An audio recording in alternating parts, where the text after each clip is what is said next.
moi, je considère le travail du transverse comme un travail primordial et donc je l'intègre quasiment dans toutes mes rééducations et assez vite, très rapidement.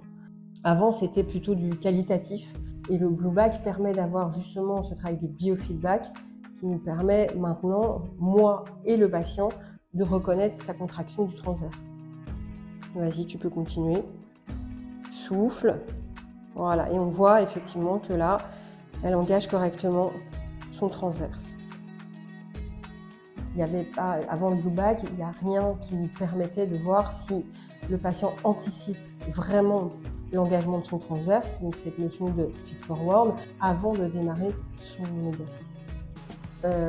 Donc au départ, il y a cette prise en charge sur le plan cognitif. Donc on va travailler sur la reconnaissance des muscles à l'aide de schémas, de vidéos qu'on retrouve d'ailleurs sur la tablette de Blue Back Physio.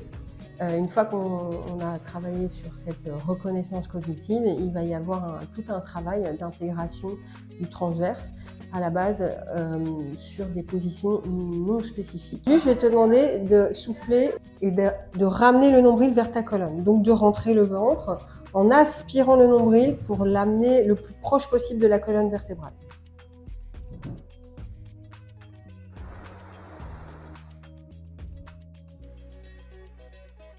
Donc on a fait au préalable un travail de reconnaissance et un travail cognitif donc sur l'explication de qu'est-ce que le tesson abdominal à la base. Et puis là maintenant on va démarrer ce qu'on appelle le travail qui n'est donc pas fonctionnel, allongé sur le dos. Donc Élise, tu peux mettre tes pieds sur la foot bar. Les pieds, on va démarrer avec un appui sur les talons peut-être au départ, avec les pieds largeur du bassin.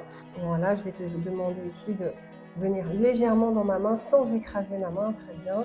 Souffler, ramener bien le nombril vers ta colonne vertébrale et pousser dans tes talons pour ouvrir le réformeur, pour ouvrir le chariot. Très bien.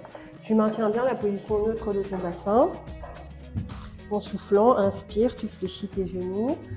Le Blue Back ici me permet de voir s'il y a vraiment bien cette notion d'engagement des muscles profonds.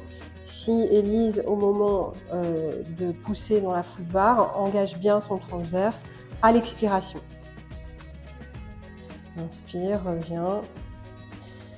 Une fois qu'on a ce travail de fond qui est fait sur cette reconnaissance et cette conscience du transverse dans des positions qui ne sont pas fonctionnelles, on évolue progressivement vers un mouvement de plus en plus fonctionnel, donc vers du dynamique et vers du spécifique.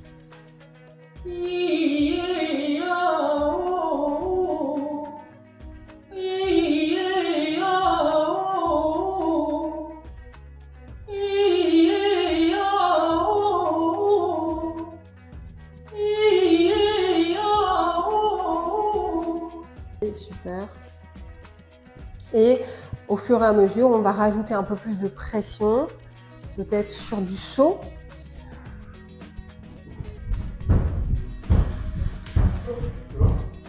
Voilà. Et encore une fois, le biofeedback nous donne une indication